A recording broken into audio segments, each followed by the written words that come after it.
अस्सलाम वालेकुम नाज़रीन, प्रोग्राम खबर और तजिया के साथ मैं हूं मुज़म्मिल सोहरवर्दी। मेरे साथ आमिर अहमद खान साहब और अंबर शमसी हस्ब मामूल मौजूद हैं। पहली आज जो हम जिस बात पर बात करेंगे, नवाज़ शरीफ साहब की हिफाजती ज़मानत इस्लामाबाद हाई कोर्ट में दायर कर दी गई। कल तक के लिए नैब को नोटिस हो गया है। वैसे इब्तदाई तौर पर नैब ने कहा है कि अगर हिफाजती ज़मानत हमें दे भी दी जाए तो हमें कोई एतराज़ नहीं है। नवाज़ शरीफ साहब के वकील ने इमरान खान साहब के केस का एक हवाला दिया है कि उन्हें भी ऐसी हिफाजती ज़मानत दी गई थी इस्लामाबाद हाई कोर्ट की तरफ से, लेकिन कल नैब की बात सुनकर फिर इस हिफाजती ज़मानत का फ़ैसला किया जाएगा। अदालत को बताया गया है कि नवाज़ शरीफ दुबई से सीधा इस्लामाबाद आ रहे हैं। हम इस शो में ये बात पहले ही 2 दिन पहले बता चुके हैं कि पहले इस्लामाबाद और बाद में लाहौर, लेकिन क्या ज़मानत मिलेगी या नहीं मिलेगी, बहुत ही $1 मिलियन क्वेश्चन है। मेरे साथ कानकोट से मौजूद हैं आमिर अहमद खान साहब। मुझे अंबर ने बताया है कि वो वहाँ डाकुओं की ट्रेनिंग के लिए गए हुए हैं। उनसे जानते हैं कि कानकोट के माहौल में उन्हें लगता है कि नवाज़ शरीफ को हिफाजती ज़मानत मिल जाएगी। मिलनी जरूर चाहिए। देखें ये आज जो हुआ है ना, जिस जगह में सारा काम हो रहा है, मुझे खुशी हो रही है ये देख के। जो लोग सियासतदानों के खिलाफ, सियासत के खिलाफ हैं, वो तो शायद बड़े निकाले वो कह के नहीं जी, ये प्लेइंग फील्ड को लेवल किया जा रहा है। क्योंकि पहले हमने देखा कि इमरान खान का ख्याल बेंच के सामने पेश होते थे तो जो रिलीफ मांगने गए होते थे वो भी उनको मिल जाती थी। उसके अलावा उनको बोनस में 4 और भी रिलीफ जाती थी। फिर ये भी कहा जाता था, कभी वो गाड़ी से भी नहीं निकलते थे तो कहा जाता था कि जाएं वहां से उनके गाड़ी में जाके दस्तावेज पर दस्तखत करा दें। फिर ये भी कहा जाता था कि नहीं, उनको आइंदा भी कोई नया मुकदमा ना उनके ऊपर बनाया जाए।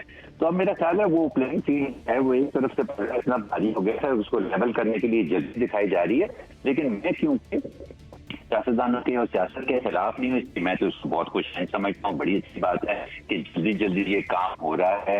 ये हमें ध्यान में रखना चाहिए कि ये हिफाजती ज़मानत है, यानी वो अदालत के सामने सरेंडर अपने आप को पेश करने के लिए आ रहे हैं तो उनको एयरपोर्ट से अदालत तक आने में के दौरान जो है वो गिरफ्तार न किया जाए। असल फैसला उनकी जमानत कंफर्म होती है, उनको इसके बदले में आजादाना घूमने फिरने की और सियासी सरगर्मियां जारी रखने की इजाजत होती है या नहीं, ये तो उस वक्त होगा जो कि वो अदालत के सामने पेश आए हैं। तो बड़ी अच्छी बात है। और भी बड़ी अच्छी खबरें हैं उसके साथ, ये भी मैं तो इसको अच्छी खबर ही कहूंगा। कुछ 9 मई के किरदारों को भी आज जमानत मिल गई है। इमरान खान साहब को अपने बेटों से बात करने की इजाजत मिल गई है। तो बड़ी अच्छी बात है कि अब जबकि इलेक्शन कमीशन से इस तरह के इशारे मिल रहे हैं कि फाइनली कोई डेट भी हमेशा 30 नवंबर के बाद इलेक्शन की नजर आ जाए, तो उससे पहले जितनी जल्दी ये हमें क्लियर हो जाए उतना ही अच्छा है, ताकि सियासत के मैदान के अंदर कोई बहुत बड़ी कानूनी रुकावटें जो हैं वो सियासत को मुतासर ना करें। अंबर और मैं शो से पहले बात कर रहे थे तो मैंने अंबर से कहा कि क्या ही अच्छा हो कि नवाज़ शरीफ और इमरान खान दोनों को अडियाला में एक ही सेल में बंद कर दिया जाए और एक ही प्लेट में खाना दिया जाए। तो अंबर ने कहा आप ये बात ऑन एयर कहेंगे, तो मैंने से कहा मैं बिल्कुल नहीं कहूँगा क्योंकि मैं ऐसा नहीं चाहता हूँ, ज़मानत उनका राइट है। लेकिन क्योंकि अंबर की ख्वाहिश थी कि मैं ये बात ऑन एयर कहूँ तो मैंने कह दी।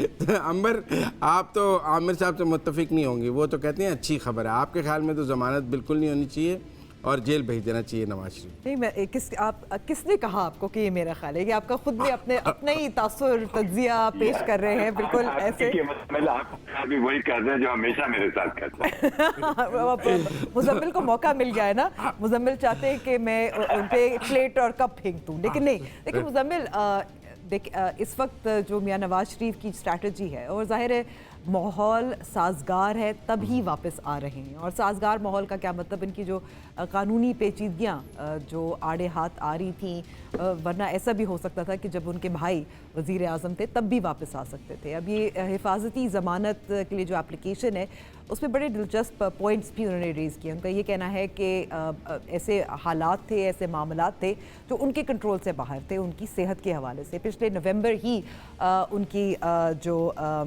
मेडिकल एडवाइस उनको दी गई थी, उनका इलाज हुआ था, जून में चेकअप किया था, वो मेडिकल रिपोर्ट सबमिट भी की थी। लेकिन एक बड़ा की फ्रेज़ इस्तेमाल किया था, ये इनका जो हिफाजती ज़मानत है अताउल्लाह तारड़ साहब ने फ़ाइल किया, उसमें पटिशन फ़ाइल की थी। उनका कहना है कि دانستہ طور پر جان بوجھ کر وہ غیر حاضر نہیں رہے عدالت سے، میلیفائڈی بھی نہیں تھا، یعنی کہ ان کے انٹینشنز غلط نہیں تھے، بس حالات ایسے تھے اور وہ جو طبی ان کے معاملات ہیں اس کو بنیاد بنا کر حفاظتی ضمانت طلب کر رہے ہیں۔ لیکن ساتھ ساتھ یہ بھی کہا ہے کہ وہ پبلک انگیجمنٹس نہیں کر پا رہے تھے، ان کو محدود ان کی پبلک انگیجمنٹس تھی۔ ہم ہمیشہ دیکھتے تھے ویڈیو چلتی رہتی تھی جس میں میاں نواز شریف چہل قدمی کر رہے ہوتے تھے، کچھ صحافی کچھ لوگ ملتے تھے، وہ ان کی تصویریں ان کے سامنے ہمارے سامنے آتی تھیں۔ تو اس کا یہ مطلب ہے کہ اب یہی کہنے کا مطلب ہے کہ اگر وہ 21 اکتوبر کو ایک بڑا جلسہ کرنا چاہ رہے ہیں تو پھر ان کے جو طبی معاملات ہیں، ان کی ہیلتھ جو ہے وہ ٹھیک ہو گئی ہے کہ وہ پبلک انگیجمنٹس کر پا رہے ہیں، اور اس کا یہ مطلب ہے کہ چاہے صحت ہو چاہے قانون ہو، حالات میاں نواز شریف کی واپسی کے لیے سازگار ہیں۔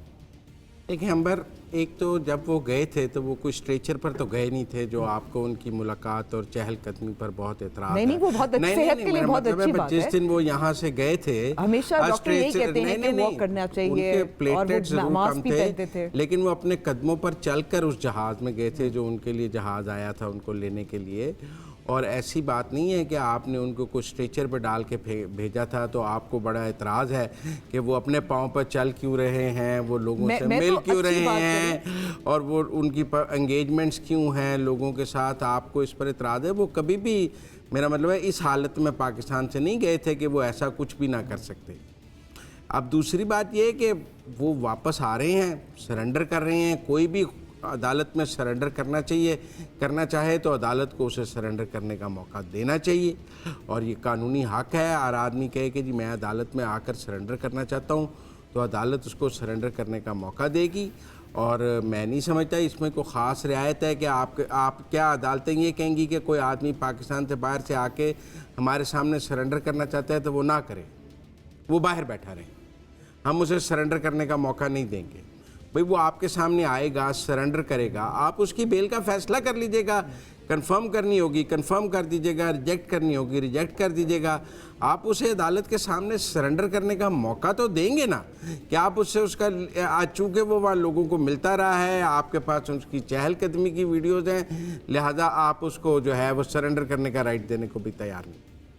اچھا، یہ میں آپ سے پوچھنا چاہوں گی کہ آپ کیسے سمجھتے ہیں کہ میں نے سرنڈر کرنے کا رائٹ نہیں دیا؟ سب سے پہلے تو ظاہر ہے آپ نے بڑا اعتراض کیا کہ ان کی ویڈیوز آتی رہیں جس میں وہ چلتے پھرتے نظر آئے۔ پبلک انگیجمنٹ کی بات ہے نا، دیکھیے جو وجوہات بیان کی گئی ہیں، جو ضمانتی جو پٹیشن دائر کی گئی ہے اسلام آباد ہائی کورٹ میں تو اس کا آپ کو ایک فہرست بتا رہی تھی کیا کیا وجوہات تھی، اس کی بنیاد پر ایک نقشہ کھینچ رہی تھی نا کہ لندن میں ان کی کیا مصروفیات رہی تھی۔ بڑے پیمانے پر پبلک انگیجمنٹ تو نہیں تھی، ڈاکٹر ہمیشہ مشورہ دیتا ہے کہ جو بھی اسپیشلی ہارٹ پیشنٹس ہو وہ ہلکی پھلکی چہل قدمی ان کو کرنی چاہیے۔ کووڈ-19 کا بھی زمانہ تھا، یہ بھی ہمیں بھولنا نہیں چاہیے، جس کی وجہ سے وہ ان کا علاج نہیں ہوا۔ لیکن اس وقت یہ نظر آ رہا ہے کہ دیکھیں ان کی پاکستان مسلم نواز کی کیا ترجیح ہے۔ پاکستان مسلم نواز کی ترجیح ہے کہ جو 21 اکتوبر کو جو جلسہ ہو رہا ہے وہ بہت کامیاب ہو۔ اسی وجہ سے کارنر میٹنگز کی جا رہی ہیں، جلسے جلوس کیے جا رہے ہیں، تمام جو اپنے اپنے حلقوں میں جو پارلیمنٹیرینز ہیں ان سب کو انسٹرکشنز دی گئی ہیں کہ اتنے لوگوں کو لانا ہے۔ یہاں تک کہ یہ بھی بات چل رہی ہے، اور میں تصدیق نہیں کر رہی لیکن میں بتا رہی ہوں کہ کیا رپورٹ ہو رہا ہے کہ کچھ حلقوں میں تو موٹر سائیکلز بھی آفر کی گئی تھی۔ تو ترجیح اس وقت ایک کامیاب بڑا جلسہ ہے، میاں نواز شریف کی واپسی۔ اس کا مطلب ہے کہ ان کو فکر نہیں ہے پاکستان مسلم نواز کو کہ ان کو کہ عدالت کا کیا رویہ ہوگا، اور عدالت کا رویہ کیا ایک مفرور اشتہاری جس کو قرار دیا جا چکا ہے، کس قسم کا رویہ رہتا ہے، یہ بھی سوال ہے، اور پھر اس پہ سوال میں سمجھتی ہوں جائز اٹھے گا، اور ظاہر عدالت اپنے کیا کس طریقے سے ایکسیپٹ کرتے ہیں۔ میں سمجھتی ہوں کہ اگر نیب نے اعتراض نہیں اٹھایا اس کا مطلب ہے کہ قانونی ماحول جو ہے وہ سازگار ہے۔ میں نے تو اتنا ہی کہا ہے۔ عامر صاحب آپ کچھ کہہ لیں، پھر میں امبر کو رسپونڈ کرنا چاہتا ہوں، لیکن پہلے آپ بھی اس میں کچھ اپنا حصہ ڈال لیں۔ آپ کر لیں، آپ کر لیں۔ میں صرف یہاں پہ اتنا کہنا چاہوں گا مکمل کہ اگر نیب نے کل ان کی، حالانکہ آج بھی کہہ چکا ہے نا، نیب نے تو آج بھی کہہ دی ہے کہ اگر ان کو واپس آنے دیا جائے تو ہمیں اس کے اوپر کوئی اعتراض نہیں ہے. تو کل بھی اگر نائب نے اعتراض نہ کیا تو امبر نے کہا کہ قانونی ان کے لیے رستہ جو ہے وہ زیادہ تر صاف ہوتا ہوا نظر آ رہا ہے. میں سمجھتا ہوں کہ اس کے ساتھ ساتھ ہمیں یہ بھی کہتے ہوئے نہیں جھجکنا چاہیے کہ سیاسی رستہ بھی ان کے لیے صاف ہوتا نظر آ رہا ہے, کیونکہ نیب کبھی بھی کوئی قانونی کی طرح اس نے وہ بے شک قانون کے تحت ایک قانون بنایا گیا جس کے تحت اس ادارے کو بنایا گیا, لیکن اس کو ہمیشہ سیاسی مقاصد کے لیے استعمال کیا گیا. تو وہ بالکل اس بات سے میں امبر کی اس لیے اتفاق کرتا ہوں کہ قانونی رکاوٹیں بھی ختم, وہ تو ویسے ہی ختم ہونی چاہیے جی, ہر سیاستدان کے رستے میں سے ختم ہونی چاہیے انتخابات سے پہلے. تو اگر نواز شریف کے رستے سے ہٹ رہی ہیں تو اس میں بھی کوئی حرج نہیں ہے, لیکن اس کے ساتھ ساتھ میں سمجھتا ہوں کہ کافی ساری سیاسی رکاوٹیں جو ہیں وہ بھی اب ہٹائی جا رہی ہیں, اور میری تو یہی دعا ہے کہ ہر سیاستدان جو ہے وہ اس اچھے ماحول سے مستفید ہو. جی اب آپ امبر کو کہہ لیں یا مجھے کہہ لیں, جو آپ کی مرضی ہے. نہیں دیکھیں نا, اب آپ عامر صاحب اور امبر دونوں نا بڑی ٹرکش گفتگو کر رہے ہیں. مطلب عامر صاحب کی دلیل یہ ہے کہ سب سیاسی رہنماؤں کے راستے سے قانونی رکاوٹیں دور ہونی چاہیے. مثلا وہ نواز شریف کی حفاظتی ضمانت کو عمران خان کے مقدمات سے بھی کہتے ہیں کہ اگر اس کو دینی ہے تو پھر عمران خان کو بھی جیل سے باہر نکال لیں. جو میں عامر صاحب کا مطلب بٹوین دی لائنز وہ یہی کہنا چاہ رہے ہیں کہ اچھا پھر الیکشن کا ماحول ہے, پھر سب کو باہر نکال دیں, اس ملک میں قانون کی حکمرانی ختم کر دیں, اور چونکہ الیکشن ہے لہذا سب کو باہر نکال دیں نا. تو یہ عامر صاحب کی دلیل ہے کہ سسپینڈ کر دیں ملک کا آئین اور قانون جب تک ملک میں انتخابات ہیں.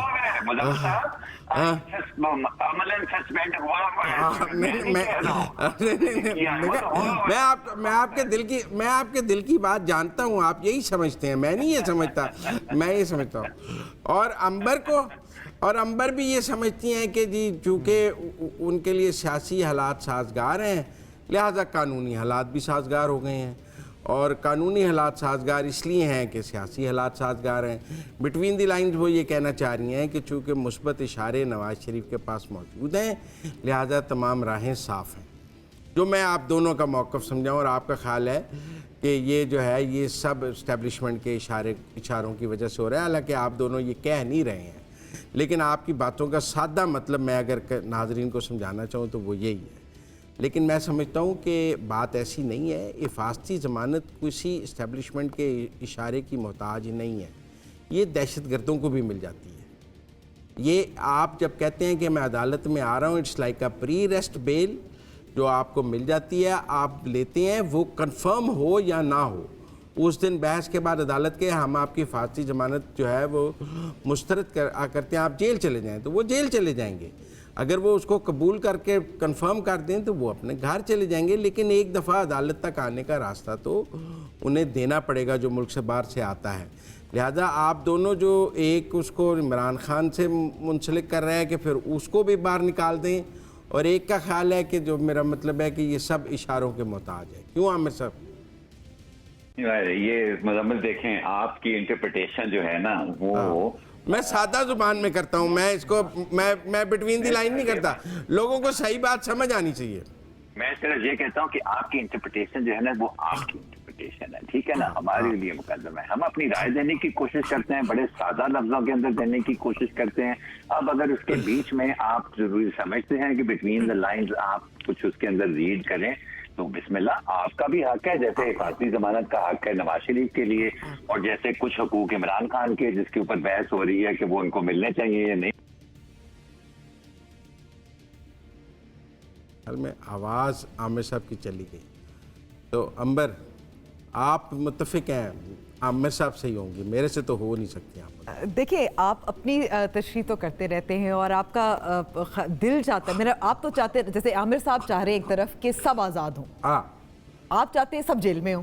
نہیں, تو بیچ کا راستہ میں ہی اپنا لیتی ہوں, صراط المستقیم, ٹھیک ہے. تو بیچ کا راستہ کیا ہے؟ دیکھیں اتنا تو ہم کہہ سکتے ہیں کہ میاں نواز شریف کی جو قانونی مشکلات ہیں اور جو اسٹیبلشمنٹ کے ساتھ لڑائی تھی वो 2013-14 से शुरू थी। 2014 की हम तस्दीक तो कर सकते हैं, जब धरना दिया गया था इमरान खान की तरफ से, सपोर्ट थी इस्टेब्लिशमेंट के कुछ लोगों की, इंटेलिजेंस के कुछ लोगों की, उस वक्त से उनकी मुश्किलात थी। और फिर उसका जो नतीजा निकला था कि मियां नवाज शरीफ के ख़िलाफ़ जब पैनमा की जो एक्सपोज़े आया था, तहकीकात सामने आई थी, फिर वो केस चला वगैरह वगैरह, मैं दोहराना नहीं चाहती।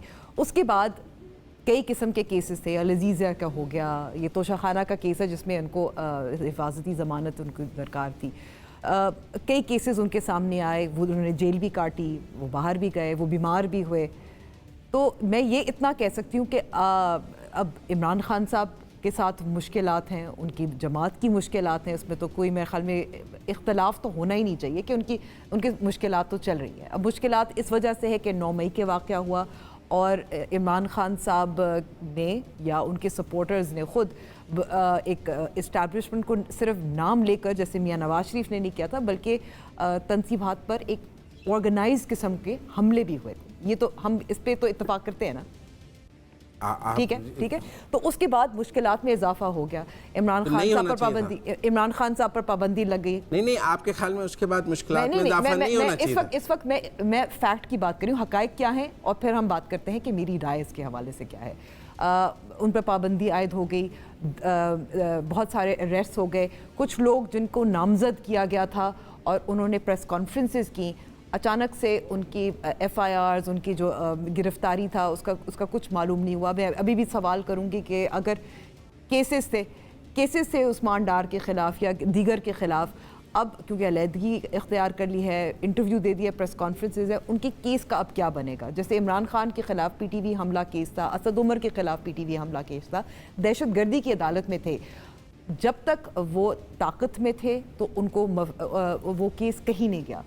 जैसे ही ज़ाहिर है, और बल्कि उनको बरियत भी मिल गई थी जब वो इक़्तिदार में थे। तो फिर मैं ये कहना चाहती हूँ कि क्या इमरान खान के लिए नवाज शरीफ की तरह साजगार माहौल नहीं, बस उनकी बारी आ गई है, इतना ही मैं कह रही हूँ।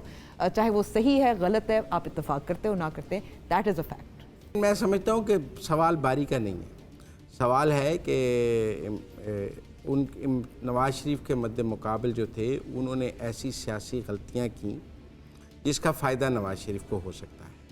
नवाज शरीफ के लिए कोई फील्ड इस्टेब्लिशमेंट ने सेट नहीं की है, उनके लिए ये फील्ड इमरान खान ने सेट की है।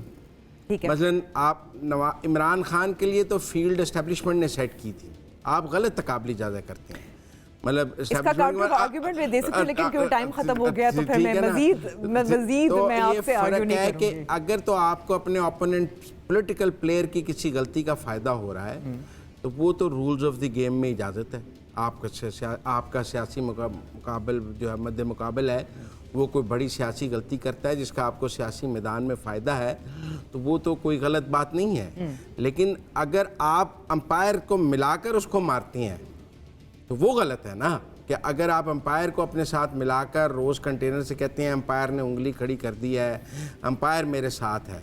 तो मेरा आपसे और आमिर साहब से यही इख्तलाफ है कि इमरान खान की गलतियों का तो नवाज शरीफ को फ़ायदा हो रहा है और वो सियासी मैदान में एक जायज़ बात है। ठीक है, अंपायर की मदद नवाज शरीफ के साथ होती तो नैब के जो सुप्रीम कोर्ट का फैसला है मुकदमे खुलने का नून लीग के सारे, वो हो जाता।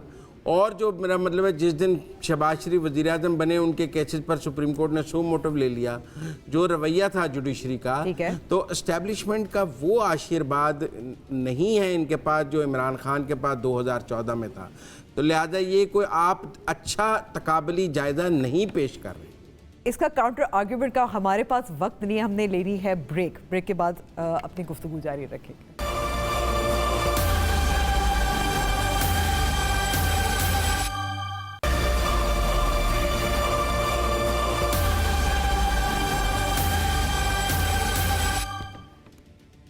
ब्रेक के बाद खुशामदीद नाज़रीन। नवाज शरीफ पर बहुत गुफ्तगू हो गई।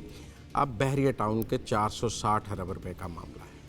2.5 साल बाद केस सुप्रीम कोर्ट में लगा। चीफ जस्टिस खुद परेशान थे कि 2.5 साल केस लगा क्यों नहीं। उन्होंने बहरिया टाउन के वकील से पूछा कि आपको इतराज़ है कि 2.5 साल केस नहीं लगा आपका। उन्होंने कहा नहीं, हमें कोई इतराज़ नहीं, हम इस पर कोई कार्रवाई नहीं चाहते। 9 नवंबर तक समाअत मुलतवी हो गई। जो 190 मिलियन पाउंड आए हैं और जुर्माने में जमा हो गए हैं, उस पर भी सवाल हुआ है और वो मुआहदा भी मांगा है सुप्रीम कोर्ट ने। तो ये और अगर दो किस्तें भी नहीं 1.5 साल से 2022 से जमा कराई गई, उस पर भी बात होनी है। लेकिन ये कौम के 460 अरब रुपए हैं, ये पहुँचे या नहीं पहुँचे। एक अहम केस पाकिस्तान में 2.5 साल नहीं लग सका, क्यों नहीं लग सका, ये भी हमारे निज़ाम अदल पर सवाल है। वैसे तो यहाँ रातों रात पिटिशन लग जाती थी। अंबर, आपको क्या लगता है? आप कराची से हैं, आप 2.5 साल केस मुकर्रर नहीं हुआ, 2 चीफ जस्टिस थे इस दौरान, उन्होंने मुनासिब ही नहीं समझा कि ये केस लगाया जाए। ठीक मुनासिब समझा मेरे ख्याल में, उन्होंने इतना अहम केस था ही नहीं। बात अहमियत केस की अहमियत की नहीं होती, मुजम्मिल जो शख्सियत है उसकी अहमियत की होती है। अच्छा। और मैं थोड़ा सा अपना तजर्बा बता सकती हूँ। बहरिया टाउन कराची, उस पर बहुत सारे जिनका हक़ था ज़मीन पर, वो हक़ उनसे छीना गया था, और जो बहुत दहाइयों से सदियों से जिन लोगों की ज़मीनें बहरिया टाउन कराची की थी, वो बार बार एहतजाज करते रहे, कोर्ट्स भी जाते गए, सोशल मीडिया भी अपने प्रोटेस्ट किए। मैंने उनसे बातचीत की है क्योंकि मैं कराची में वहाँ कवर करने भी गई हुई हूँ, और उनको यही एक फ्रस्ट्रेशन रहती थी कि हमारी आवाज़ सुनी नहीं जा रही, हमारी ज़मीन है, हमें उसका सही मुआवजा नहीं अदा किया गया, ज़बरदस्ती हमसे लिया गया। यहाँ तक मैं कहूँगी कि जब ज़रूरत पड़ती थी उस ज़मीन को छीनने की, तो गवर्नमेंट मशीनरी इस्तेमाल की जाती थी, लॉ इन्फोर्समेंट इस्तेमाल की जाती थी, ताकि उनको अपना हक़ अपनी ज़मीन से निकाला जाए। और ये कई सालों तक चलता रहा है, लेकिन किसी ने किसी के सर पे जूं नहीं रेंगी। तो यही तो हाल है। अब ये गरीबों की तो शायद बात नहीं सुनी, लेकिन अब ये जो मामला है जो 190 मिलियन पाउंड का है, इस पे भी मैं आपको किस्सा सुना देती हूँ कि जब ये डील हुई थी और काबीना में अप्रूव कर दिया था इसका, यूके में इसका अप्रूव कर दिया था, तो उस वक्त मैं एक टीवी प्रोग्राम करती थी और मैं वाज़े तौर पर कहती हूँ हमें ख़ास हिदायत दी गई थी कि इस पर नहीं बात करनी। तो इसीलिए मैं तो हैरान नहीं हूँ कि 2.5 साल लग गए, क्योंकि अब ऐसा ही नज़र आ रहा है कि कुछ मामलात पलट गए हैं। जो शख्स जो अहमियत जिसकी थी, शायद उसकी अहमियत वो नहीं रही जो 1-2 साल पहले थी। अच्छा देखें, आप इस आमिर साहब, आप कुछ कहना चाहेंगे बहरिया टाउन के हक़ में, दफा में? नहीं जी, मैं किसी के हक और दिफा की बात नहीं मैं करूंगा। देखें, ये सिर्फ मैं ये कहना चाहता हूँ कि ये जब सारे मामला तय हो रहे थे ना, चाहे वो 460 अरब रुपए का मामला था, चाहे वो ये मसला था कि अगर एक डेवलपमेंट अथॉरिटी ने जमीन ली है सिंध गवर्नमेंट से और फिर इसको एक प्राइवेट डेवलपर के हाथों दे दी है, ये कैसे हो गया और किन कवायद व कवानीन के तहत ये हो गया। या फिर ये मसला है कि अगर एक अनडिक्लेयर्ड वेल्थ के 190 मिलियन पाउंड जो है वो एक मुल्क से रिपैट्रिएट होते हैं, पाकिस्तान वापस आते हैं, तो क्या उनको बतौर जुर्माना अदा करने की इजाज़त होनी चाहिए या नहीं होनी चाहिए। ये एक ऐसे माहौल में हो रहा था जब अदालती कार्रवाइयों पे और जो जज वहाँ पर बैठे हुए थे उनकी जो सोच थी उसके बारे में बिल्कुल शफाफियत नहीं पाई जाती थी। और अब ये मामला 2-2.5 साल बाद निकला तो इसलिए दोबारा उठा, तो इसलिए है दोबारा क्योंकि हमारे नए चीफ जस्टिस जो हैं काजी फाइज ईसा साहब, वो पहले दिन से वो इस बात के ऊपर उनका इसरार है कि ये जो इतने अरसे से पेंडिंग मामलात हैं इनको निकालें, ख़त्म करें, अदालतों का बोझ कम करें और ये अरसे दराज तक जो मुकदमे ना सुनने की रिवायत है इसको ख़त्म करें। लेकिन अब जब ये निकला है ना तो फिर ये सारे सवाल उठेंगे और बहुत सी वो बातें जिनका कुछ में अंबर ने भी जिक्र किया है और जो कि आवाम को समझ में नहीं आ रही थी कि 40,000 करोड़ रुपए, 460 अरब रुपए, 40,000 करोड़ रुपए होते मामूली रकम नहीं है ये। तो ये वो कहाँ से आनी थी, किसको जानी थी, उसके साथ क्या होना था, ये मुआहदे की नौइयत क्या थी जो ये हो गया था, क्यों ऐसी अंडरटेकिंग देनी पड़ी बहरिया टाउन को। तो अब ये कम अज कम इनके बारे में थोड़ी सी हमें मजीद मालूमात मिलेंगी। देखिए आमिर साहब, 2 ही सवाल हैं मेरे ज़हन में। क्या वो 190 मिलियन पाउंड सुप्रीम कोर्ट के अकाउंट में जमा हो सकते थे? آج اس کا سوال ہوا اگر نہیں ہو سکتے تھے تو کیا وہ واپس پاکستان کے قومی خزانے میں جمع ہو جائیں گے؟ کیا سپریم کورٹ یہ فیصلہ دے گا کہ یہ جو 190 ملین پاؤنڈ ہیں یہ جرمانے میں ایڈجسٹ نہیں ہو سکتے، آپ یہ واپس قومی خزانے میں جمع کرا دیں؟ کیا جو فیصلے میں موجود ہے کہ اگر اقساط بر وقت نہیں دی گئیں تو نیب کا ریفرنس دائر ہوگا، تو کیا سپریم کورٹ ریفرنس دائر کرنے کا کہہ دے گا؟ 8 نومبر ڈیٹ ڈال دی ہے چیف جسٹس نے. لوگ تو دو ہی باتوں میں انٹرسٹڈ ہیں، ایک کیا وہ پیسے واپس قومی خزانے میں آ جائیں گے، دوسرا اگر اقساط نہیں آئیں تو پھر کیا ہوگا. آج ویسے چیف جسٹس صاحب ان سے پوچھتے رہے ہیں کہ آپ توہین عدالت کی کارروائی چاہتے ہیں، نظر ثانی چاہتے ہیں، تو بحریہ ٹاؤن عمل کا 2.5 درآمد سال بعد بینچ کا بھی بات ہوئی تھی، عمل درآمد بینچ کی بھی بات ہوئی. انہوں نے کہا اس کی بھی قانون میں کوئی گنجائش نہیں ہے. وہ تو انہوں نے خاص بینچ بنائی تھی نا میاں نواز شریف کے لیے. ہاں جی. ہاں تو بہرحال پاکستان کی عدالتی تاریخ کے سیاہ ابواب ہیں، اور جس میں مانیٹرنگ جج، عمل درآمد بینچ، یہ جو نکالے گئے تھے طریقہ کار، ان کا نظام انصاف میں کوئی گنجائش نہیں تھا. یہ ناانصافی کے لیے راہیں ہموار کی گئی تھیں. آج سب کو یہ بات سمجھ آ رہی ہے. کیوں عامر صاحب؟ مطلب مجھے جس چیز کی تھوڑی سی ایکسائٹمنٹ ہے نا اس سارے معاملے کے بارے میں، وہ ہمارا جو پراپرٹی کا کاروبار ہے نا اس ملک کا، وہ اس کی بڑی گہری جڑیں ہیں ہماری سیاست کے اندر بھی. ایسا نہیں ہے کہ یہ تو بحریہ ٹاؤن والا معاملہ جو ہے یہ تو ایک کنگ میکر کا رول ہے. بحریہ ٹاؤن کا جو اونر ہے نا، اگر اس کا سیاسی رول اگر آپ دیکھیں، اکثر ہم نے دیکھا کہ وہ نیگوشیٹر کا بھی رول ادا کر رہے ہیں، وہ رابطوں کا بھی رول ادا کر رہے ہیں سیاستدانوں کے بیچ کے اندر. لیکن ان کے علاوہ بھی بہت سارے ایسے پراپرٹی ہمارے یہ جو پراپرٹی انویسٹرز ہیں اور پراپرٹی ٹائکونز ہیں، وہ ہماری سیاست کا براہ راست حصہ بھی ہیں. ان میں سے کئی جو ہیں وہ پارلیمنٹ میں بھی ہیں، صوبائی حکومتوں میں بھی رہ چکے ہیں، وفاقی حکومتوں میں بھی رہ چکے ہیں. تو کیا ہم یہ امید رکھ سکتے ہیں، اب یہ سوال ہے میرے ذہن میں، اس کا جواب تو میرے پاس کوئی نہیں ہے، کیا ہم یہ امید رکھ سکتے ہیں کہ یہ کھربوں کا کاروبار کس طرح سے پاکستانی سیاست کے ساتھ جڑا ہوا ہے، اس کو کس طرح متاثر کرتا ہے، اچھے اثرات ہوتے ہیں، اس کے برے اثرات ہوتے ہیں، کیا ہمیں ان کا بھی کوئی جواب ملے گا اس مقدمے کی دوبارہ شروع ہونے سے؟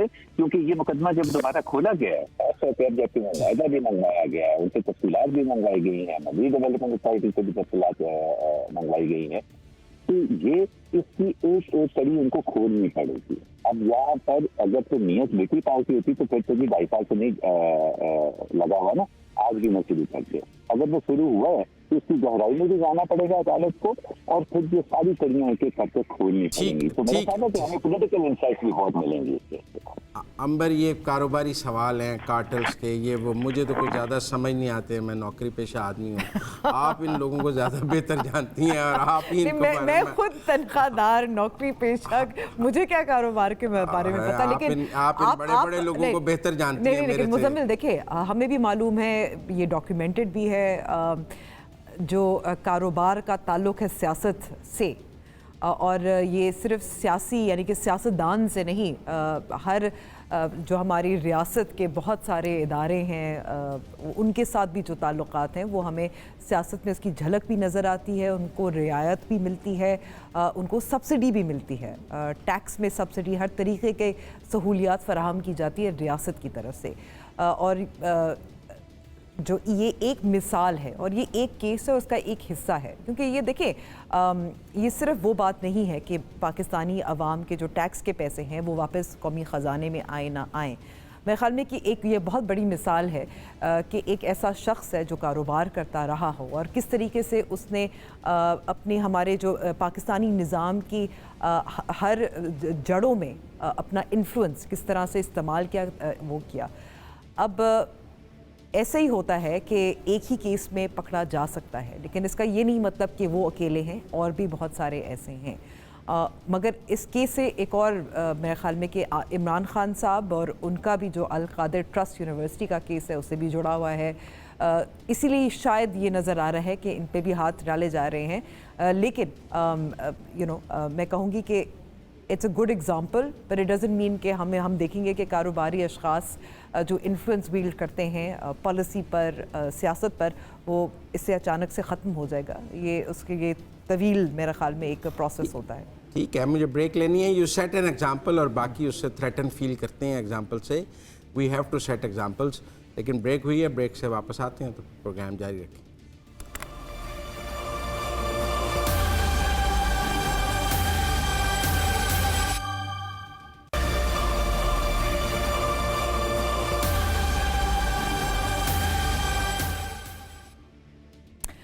प्रोग्राम में एक बार फिर खुशामदीद. अब बात करेंगे और कल एक बहुत बड़ा हमला हुआ था इजराइल की तरफ से एक हस्पताल पर. एक क्रिश्चियन हॉस्पिटल है और बहुत वहाँ डिस्टर्बिंग किस्म की विजुअल्स भी सामने आती रही. ऐसा हस्पताल था जहाँ ये एक आखिरी मैं कहूँगी पनाह गाह भी थी गज़ा की पट्टी के लोगों के लिए.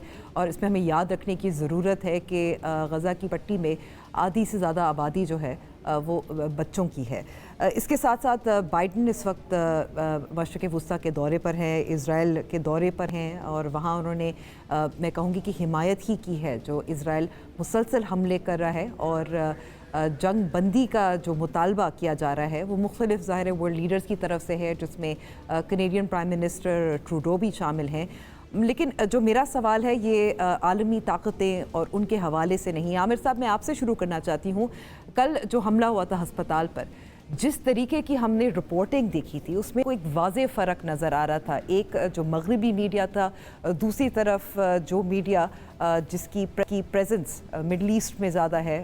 और मैं आपसे सुनना चाहूँगी कि ये किस तरह से जहन साजी करते हैं इस किस्म की कवरेज, क्योंकि हमने इस दौरान जब से हमास ने हमला किया था, इज़राइल ने अब वापस जिन फ़लस्तीन यानी कि गज़ा पट्टी पर हमला किया था, हेट क्राइम्स भी हमें मगरबी में नज़र आ रहे हैं.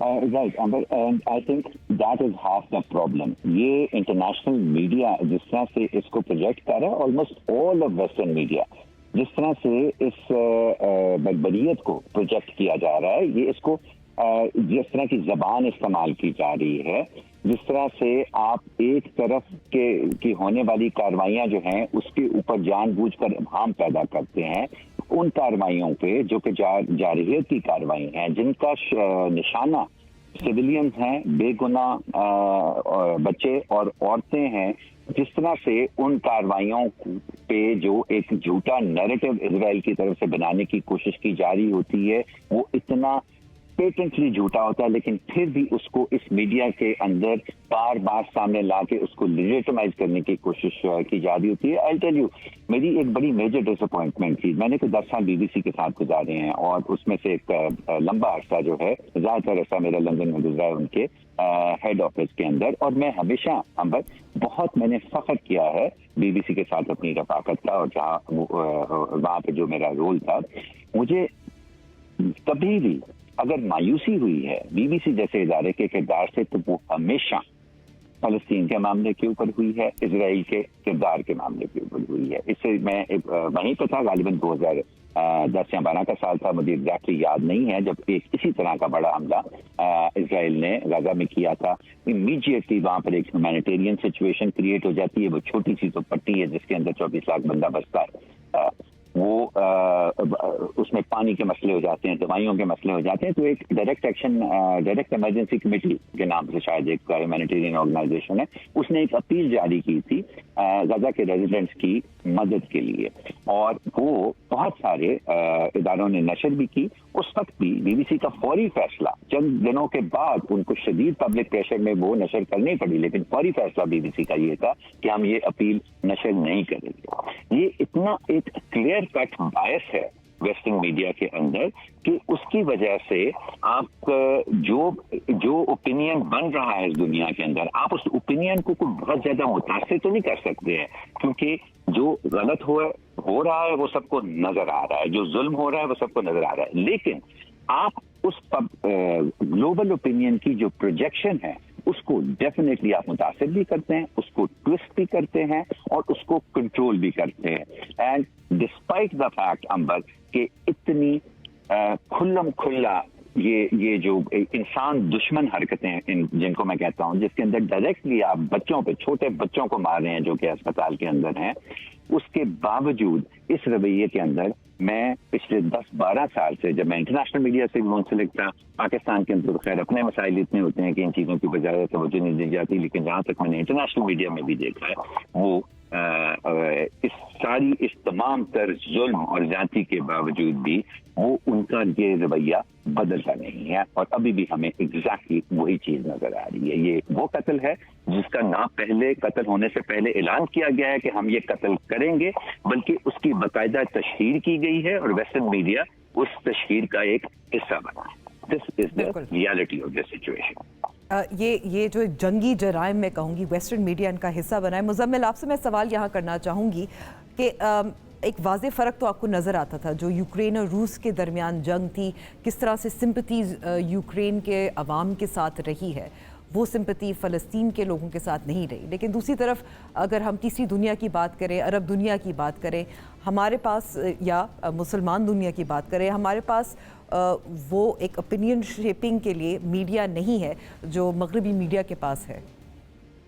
देखिए, वो बात आपकी मीडिया वॉर की तो अपनी बात है, डिसइंफॉर्मेशन वॉर भी है साथ साथ। बिल्कुल, मैं उसकी बात तो अपनी जगह करता हूँ, ठीक है, लेकिन सवाल ये है कि मुस्लिम ममालिक का क्या रवैया है।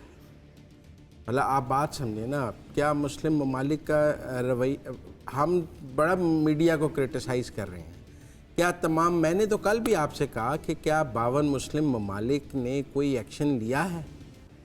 क्या 52 मुस्लिम ममालिक में से अब तो 51 के 50 के इसराइल के साथ ताल्लुकात हैं, वो इसके बाद वो ताल्लुकात ख़त्म करने के लिए, लोअर डाउन करने के लिए तैयार हैं? किसी ने सफ़ीर वापस भेजा है, किसी ने कहा है हम इसराइल के साथ ताल्लुकात ख़त्म कर रहे हैं। मगरिब से तो हमें गिला है जी, चलें जी, उनकी इसराइल से दोस्ती है, हम मुस्लिम ममालिक की तो आप मुझसे बात कर लेना। आप आज बरतानिया में मुजाहरा हुआ है इसके हक़ में, फ्रांस भी चलें इसके हक़ में बोला है, जर्मनी के चांसलर ने भी इसराइल के ख़िलाफ़ बात की है। हम अमेरिका की बात ना भी करें तो मगरिब से कुछ आवाज़ें इसराइल के ख़िलाफ़ नज़र आ रही हैं, नहीं आ रही तो मुस्लिम उम्मा से नहीं आ रही। आप बताएं, ये जो हस्पताल पर हमला है, इस पर आपको बड़े मुस्लिम ममालिक में से किसका कोई ऐसा रद्द-ए-अमल सामने आया है जिसको आप कह सकें कि जी देखें उसने क्या कर दिया है, उसका ये एक्शन तो बड़ा ही काबिल दी है। इसकी एक वजह ये तो जाहिर है क्योंकि इजराइल के साथ नॉर्मलाइजेशन ऑफ टाइज़ की भी कोशिश की जा रही थी, एडम्स अकॉर्ड है। लेकिन मुजम्मिल, इसके साथ साथ यहाँ एक और मेरा सवाल है कि एक कॉम्प्लिकेटेड रिलेशनशिप्स, ताल्लुकात भी तो है ना, ईरान और हमास का ताल्लुक़ है, दूसरी तरफ लबनान है, हिज़्बुल्लाह है, और ये जो एक रीजनल डायमेंशंस इसकी हैं, उसकी वजह से भी आपको लगता है कि वो आवाज़ें नहीं सामने आ रही जो आनी चाहिए? अच्छा, और शायद हमास का हमला इसका एक वजह ये भी हो सकती है। देखें मैं मुत्तफिक नहीं हूँ। अब तो सऊदी अरब और ईरान के दरमियान आप देखें ताल्लुकात ठीक हो रहे हैं, और इस मौजू पर मोहम्मद बिन सलमान और ईरानियन प्रेसिडेंट के दरमियान लंबी गुफ्तगू भी हुई है। ईरान को OIC के इजलास में भी बुलाया गया है, लेकिन ईरान के तो इसराइल से ताल्लुकात नहीं हैं, सऊदी अरब के भी नहीं हैं। मैं तो उन ममालिक की बात कर रहा हूँ, 50 या 48 मुस्लिम ममालिक की, जिनके हैं उनका रद्द-ए-अमल क्या है, जिनके नहीं हैं चलें जी वो क्या कर सकते हैं, जिनके हैं वो क्या कर रही हैं। ठीक है, सवाल तो यही है कि वो क्या करें, लेकिन वो क्या कर सकते हैं, क्योंकि ऐसे मुसलमान ममालिक जो हैं जिनका जियो पॉलिटिक्स में बहुत ताकतवर किरदार भी है, और वो इस वक्त नज़र नहीं आ रहे कि वो किरदार अदा करना चाहिए जो चाहिए, ख़ास तौर पर जंग बंदी के लिए जो या मज़म्मत करने के लिए या और ज़्यादा कदम उठाने के लिए, जिससे इस वक्त जो एक क्राइसिस सिचुएशन है वो ठंडी हो जाए। प्रोग्राम खबर और तजिया का वक्त यहाँ ख़त्म होता है। हाज़िर दीजिए, खुदा हाफ़िज़।